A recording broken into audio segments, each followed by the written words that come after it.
Hello and welcome to my latest recent reads video. This is my second of the year and I have 7 books to talk about today, which are books, math, 9 through 15 that I've read so far in 2025, but let's just get right into it. The first book that I read for this batch is Fun Home, a family tragic comic by Alison Bechdel. This is a graphic memoir of a woman who came out as a lesbian in college and then later after that found out that her father was also gay, and then just soon after she found out, he passed away. And it's kind of about her difficult relationship with him throughout her childhood and early adulthood and who he was and kind of the effect of losing him. I give this 3 stars. It was very interesting and it's one that I would highly recommend. I just struggled with it a little bit because I am not super fond of graphic novels or, memoirs in this case. They're just kind of always a struggle for me. And even though this was really interesting and I really enjoyed her storytelling and the way she depicted herself and her family and growing up in a funeral home and growing up with her very domineering father and her kind of distant mother, like, it was all very well done. I do just struggle a lot with getting a story through images. It's not my favorite thing, and I could tell reading this. I just kept wishing that it was prose, like the whole thing was just prose instead of illustrated. But if you haven't read this and it sounds interesting to you, I highly recommend it. I think you would really enjoy it. It's a great book. It just wasn't one that was for me. Then I read The Third Gilmore Girl by Kelly Bishop. I actually listened to the audiobook for this one and it was wonderful. If you're going to read this, I highly recommend the audiobook because Kelly Bishop narrates it herself and she is a wonderful narrator, like as good as you would expect. But this is just Kelly Bishop's memoir. If you're unaware of Kelly Bishop, she was, as the title suggests, on Gilmore Girls. She was Emily Gilmore, the grandmother. She was also a Broadway dancer and actress for many, many years, and she's done a good number of other movies and TV shows. She was in Dirty Dancing.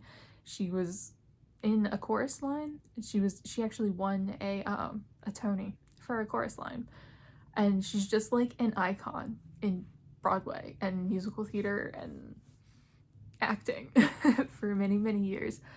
I gave this 4 stars. Like, this was a wonderful book. I had so much fun. It was really, really enjoyable. Like, just hearing her tell the story of her life and just going through like all the people she knew and just like trash talking some people, but also like not really, because she's, being nice about it. But she really hated Michael Bennett until he died, and then she was like, oh well, like, what a lovely man. It was really funny. Like, she's so funny. She talks some about her childhood. She talked a lot about A Chorus Line and how parts of her character were heavily inspired from her own life and her own experiences.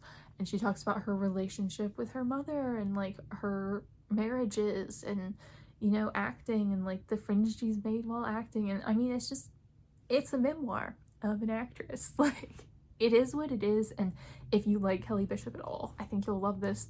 This was fantastic.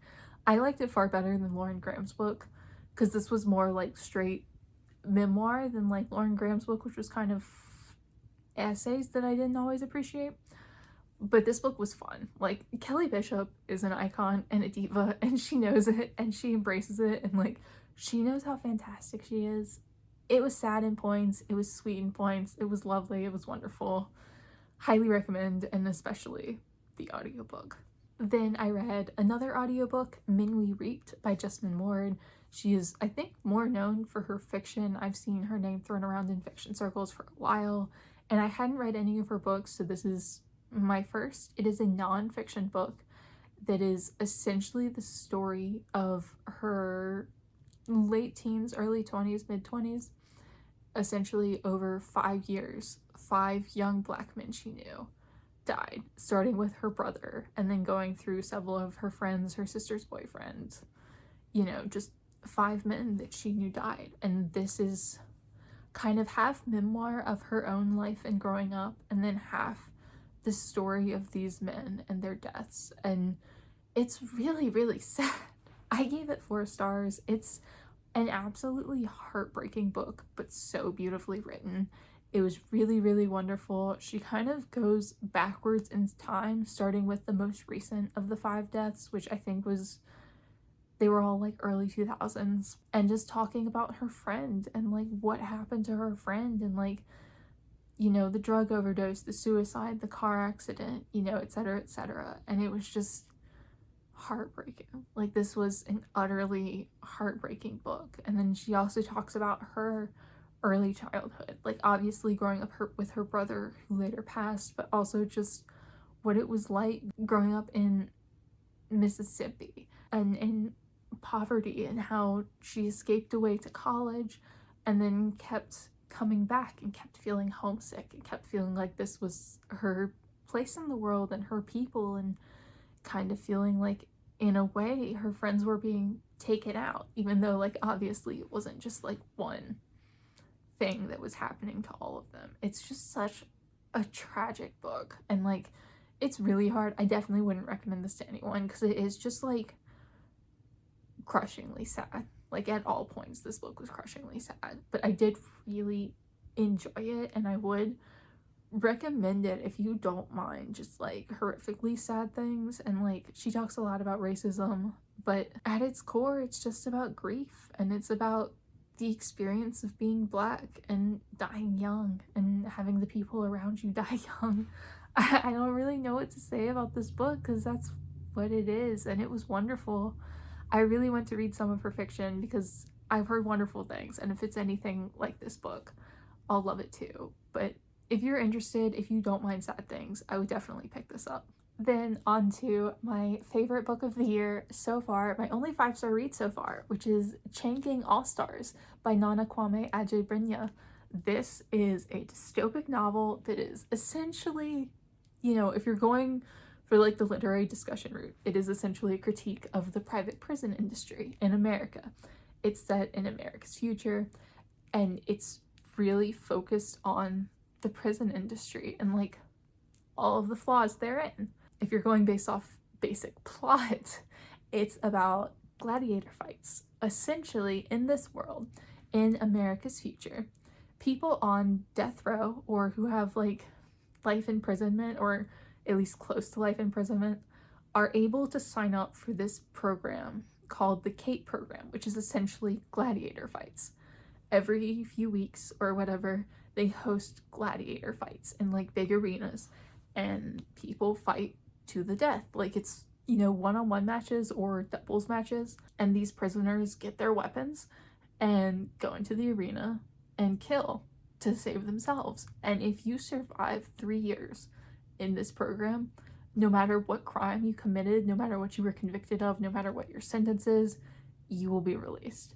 And this follows a number of people who are in this program. It follows kind of some of the owners of the program, some people who are watching it, because it is also a reality TV show and sports, a sports event, like ESPN covers it. And then the main character is Loretta Thurwar, who is a woman who killed her girlfriend, abused and murdered her girlfriend, received life in prison, and then decided to join this program and kill more for her release. And it follows her and her girlfriend, and she's close to release. She's only a few weeks away. She just has to win like a couple more fights. And her girlfriend, who has not been in the program quite as long but still been there for a while, and kind of the people on their chain, which is their like group of gladiators. And then it follows some of the other gladiators and just everything in this world. It's really a wonderful amalgamation of stories that come together to like fill in this very complete world. This is probably a terrible description, but I gave this 5 stars. I love this book so much. It was so enjoyable. It was so interesting. It's full of footnotes that tie in both like real world facts about the prison industry, like the racism, the abuse, what it's like in solitary confinement, and also tie in fiction from this world like in the footnotes. And I really, really loved the footnotes in this. Like I enjoy a good footnote, and this they were so well done. They were so well done, because sometimes there'd be a footnote and you get a fact about like solitary confinement or like percentages of like black people in prison versus white people in prison. And then sometimes you get information on the characters of just like, especially when they died, there'd be a little footnote that kind of summarized their life and who they were as a person. And I loved it. And I also loved the fact that this book is about criminals. It's about people who have done horrific things. And it's not about redemption. Loretta Thurwar murdered her girlfriend. Like, not justified. She was just an abusive partner who murdered her girlfriend out of jealousy.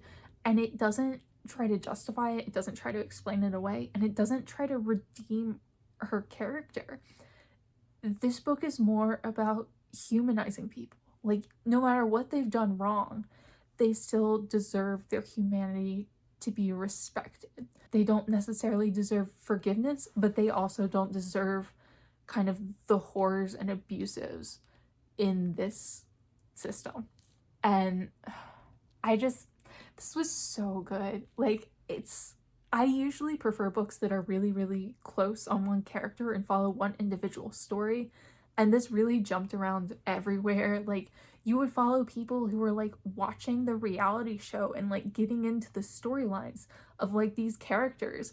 And then you would follow the actual people themselves. Like, you'd follow someone who was watching Loretta Thurwar on the screen, and then you would follow Loretta Thurwar in her actual life and like the way she's in some ways performing for the camera and then sometimes being herself. And like, it had so many layers. This was fantastic. Like, I could talk about all the things I loved about this book forever, but it was so good. It was so enjoyable.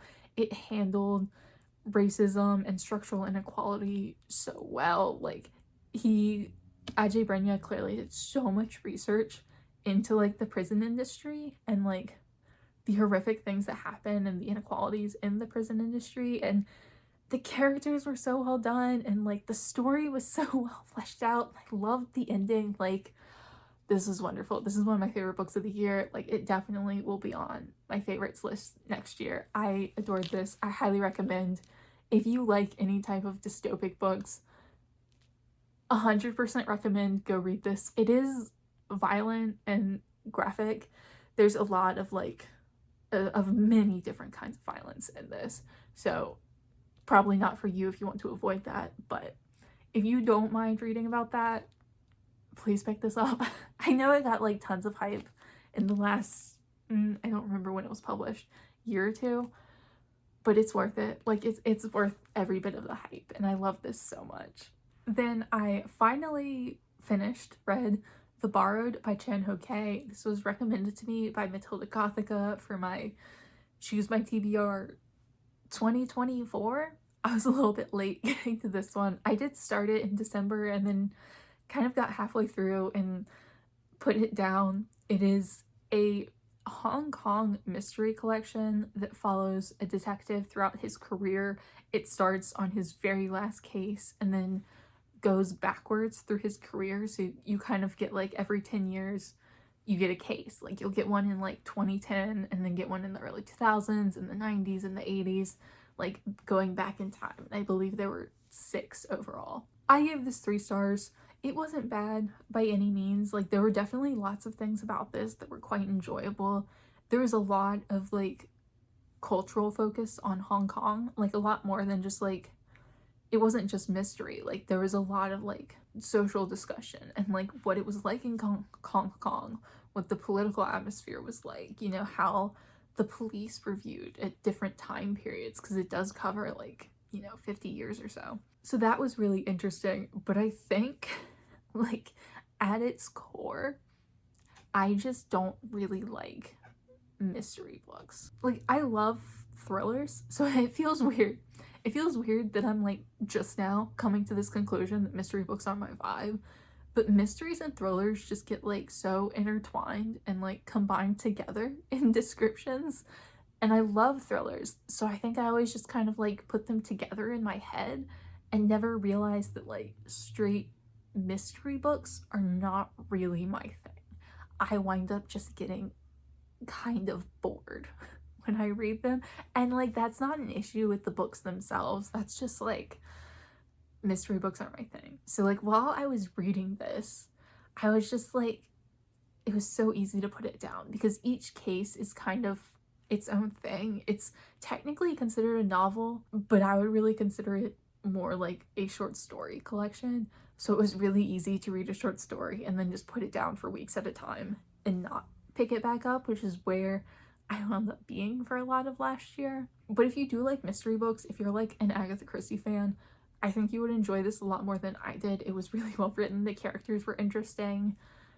The actual mysteries themselves didn't do tons for me, but it was like a really well developed book, and it's one that I would recommend to mystery fans. It just wasn't for me, unfortunately.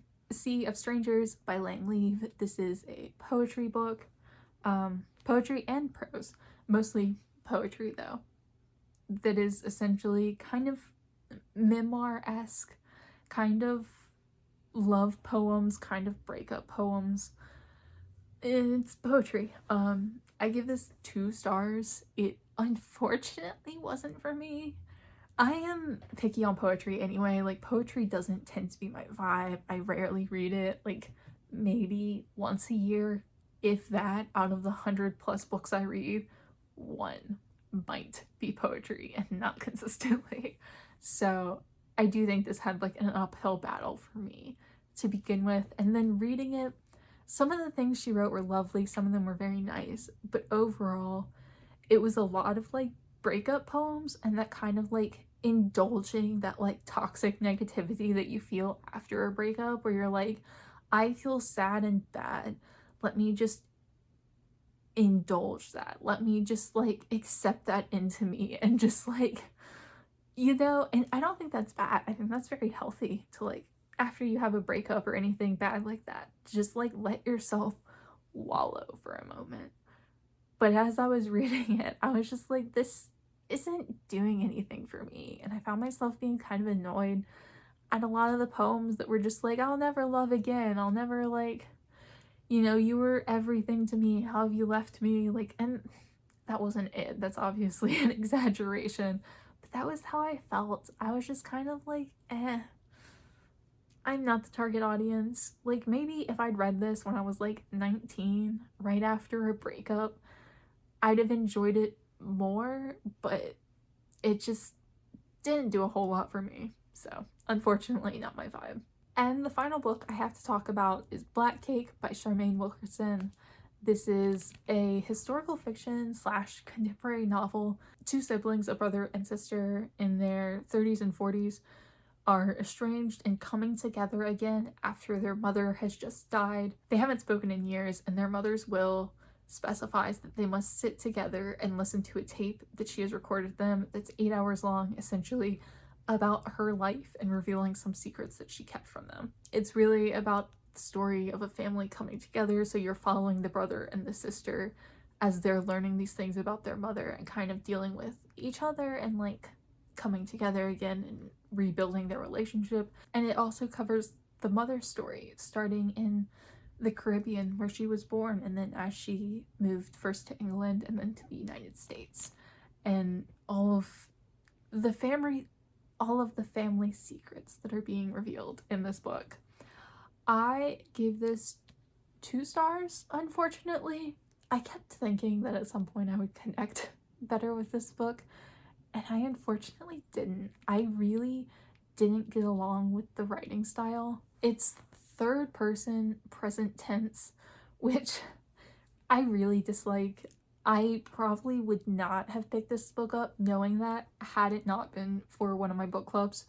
And I really wanted to get through it because I was kind of curious about what the secrets were going to be and what happened, but I really didn't like the writing style at all. And then even apart from that, a lot of it felt kind of flat to me, unfortunately. The characters felt flat, the stories felt flat. The chapters were very short and kind of jumped between characters. Sometimes you were following the sister or the brother or the mother or the mother's friends or like the lawyer. Like, there were a bunch of different people and you get their point of view, but only for like a page or two and it would jump around, and I never really felt like there was enough time to give anyone the depth that they really deserved. It just didn't work for me, which was unfortunate because I do like kind of family secret books and dramas and like books that tie in the past and the present, and there were interesting things about this, and I do think you are much more likely to enjoy this book than I did if you like third person present tense just as a writing style, because I couldn't stand it from the very beginning, and I was like to the point where I was almost translating it in my head because I was having a bad time into just past tense. Like if it'd been third person past tense, this might have gotten 3 stars, but I don't know. I didn't like it from the beginning. It felt super jumpy. Didn't like the writing. Didn't really like any of the characters. They felt kind of like not real. Nothing about this really ever felt real to me. And I think I maybe would have enjoyed just the story about their mother better, because that was the only point where I felt invested, when we were focused on her storyline, when we were like in her head. That was my favorite, but even then, this just didn't work for me. I can see why other people would like it, but it wasn't for me. So those were my recent reads for the first week of February, I guess. Everything I've read in the past couple of weeks. Let me know down below if you've read any of these, what you thought of them if you have. And as always, thank you so much, and I will see y'all again soon.